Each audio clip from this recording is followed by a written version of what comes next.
नमस्कार, स्वागत है आप सभी दर्शकों का एक बार फिर से वेदर अलर्ट इन्फॉर्मेशन के साइक्लोन तेज अपडेट में। इस वीडियो में बात की जाएगी साइक्लोन तेज के ट्रैक के बारे में और साथ ही उससे हमारे देश के किन राज्यों को खतरा है, जिससे कि वहां के लोगों को सतर्क रहने की ज़रूरत है। इस सभी के बारे में इस वीडियो में बात की जाएगी, तो बने रहिए वीडियो के एंड तक। बंगाल की खाड़ी में अंडमान सागर के पास 27 सितंबर या 28 सितंबर की सुबह के समय एक चक्रवाती हवाओं का क्षेत्र लगभग इस जगह विकसित हो जाएगा। चूँकि ये सिस्टम का जो ट्रैक रहेगा शुरुआत में वो म्यांमार की तरफ रहेगा, तो जिसकी वजह से ये समुद्र में अधिक ट्रैवल नहीं करने वाला। पहले संभावना थी कि ये सिस्टम लगभग 8 किलोमीटर प्रति घंटा की रफ्तार से उत्तर पश्चिम दिशा की तरफ आगे बढ़ेगा, पर लेकिन अब इस सिस्टम के थोड़ा सा रिकर्व करके म्यांमार की तरफ जाने की संभावना हमें दिखाई दे रही है। पर लेकिन 30 सितंबर की रात से एक बार फिर से इस सिस्टम के रिकर्व करके उत्तर पश्चिम दिशा में बंगाल की खाड़ी की तरफ जाने की संभावना हमें दिखाई दे रही है। पर लेकिन 1 अक्टूबर के आसपास जब ये सिस्टम बंगाल की खाड़ी में पहुंचेगा, तो उसे एक बार फिर से समुद्र से एनर्जी मिलना शुरू होगी और ये धीरे धीरे प्रभावी होना शुरू करेगा। लो विंड शेयर और साथ ही समुद्र की सतह का तापमान 28 से 30 डिग्री के बीच होना इस सिस्टम का पूरा साथ देगा, जिसकी वजह से ये लगातार प्रभावी होता रहेगा और 2 अक्टूबर के आसपास इस सिस्टम के साइक्लोन के रूप में बदलने की संभावना हमें दिखाई दे रही है।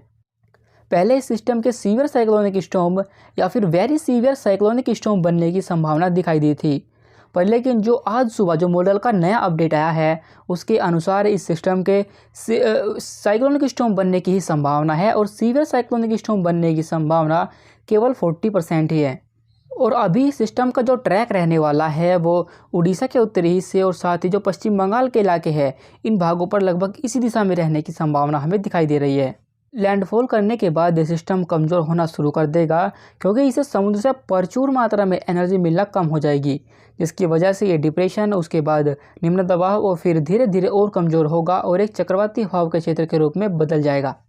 हमने आपको पहले भी कई बार बताया था कि मॉडल का जो फोरकास्ट होता है उसमें हर 24 घंटे के दौरान अपडेट होता है, और फिलहाल जो अपडेट आया है उसके अनुसार इस सिस्टम के पश्चिम बंगाल और उड़ीसा की तरफ ही जाने की संभावना है।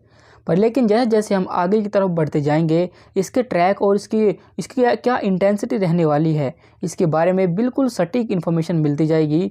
फिलहाल इसके बारे में अभी सब कुछ बताना जल्दबाजी होगी, इसलिए हम आपको लगातार वीडियो बनाकर अपडेट करते रहते हैं, ताकि इसके सटीक ट्रैक और साथ ही इसकी इंटेंसिटी के बारे में आप तक सही जानकारी पहुंच सके।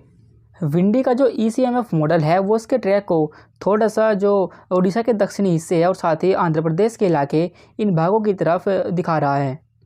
आगे बढ़े और इसके बाद हम रेनफॉल फोरकास्ट को देखें, तो जो रेनफॉल का जो फोरकास्ट है वो देश के जो उत्तरी हिस्से है इन भागों पर काफ़ी कम है, पर लेकिन चूँकि वहाँ पर जो WD रहेगा उसके मॉइस्चर की वजह से जम्मू कश्मीर और जो पंजाब हरियाणा के कुछ इलाके हैं इन भागों पर थोड़ी बारिश हो सकती है।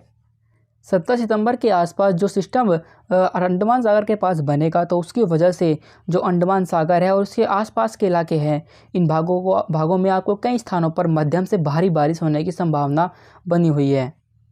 जैसे जैसे वो सिस्टम प्रभावी होकर सशक्त होना शुरू करेगा, तो उसकी वजह से जो अरब सागर से जो हवाएं आएंगी उनका भी फ्लो अंडमान सागर की तरफ काफ़ी तेज़ी के साथ बढ़ेगा, जिसकी वजह से वहाँ पर कई इलाकों पर बारिश आपको देखने को मिलेगी। इसके बाद सिस्टम फिर से रिकर्व होकर उत्तर पश्चिम दिशा में बंगाल की खाड़ी में पहुंचेगा, तो जो बारिश की गतिविधियां रहेंगी वे देश के जो पूर्वी तटीय इलाके हैं जिनमें पश्चिम बंगाल और उड़ीसा के इलाके हैं इन भागों पर भी बढ़ जाएगी और यहां पर कई स्थानों पर मध्यम से भारी बारिश होगी। बारिश के साथ इन भागों में 80 से 100 किलोमीटर प्रति घंटे की रफ्तार से हवाएं भी चलेंगी। हो सकता है कि वे हवाएं गस्टिंग में 120 किलोमीटर प्रति घंटा भी हो जाए। देश के अन्य हिस्सों पर भी मॉइस्चर का काफ़ी फ्लो रहेगा, लेकिन वो एक साइक्लोन की वजह से नहीं होगा, बल्कि जो अलग जो सिस्टम देश भर में बने हुए हैं उनकी वजह से रहेगा।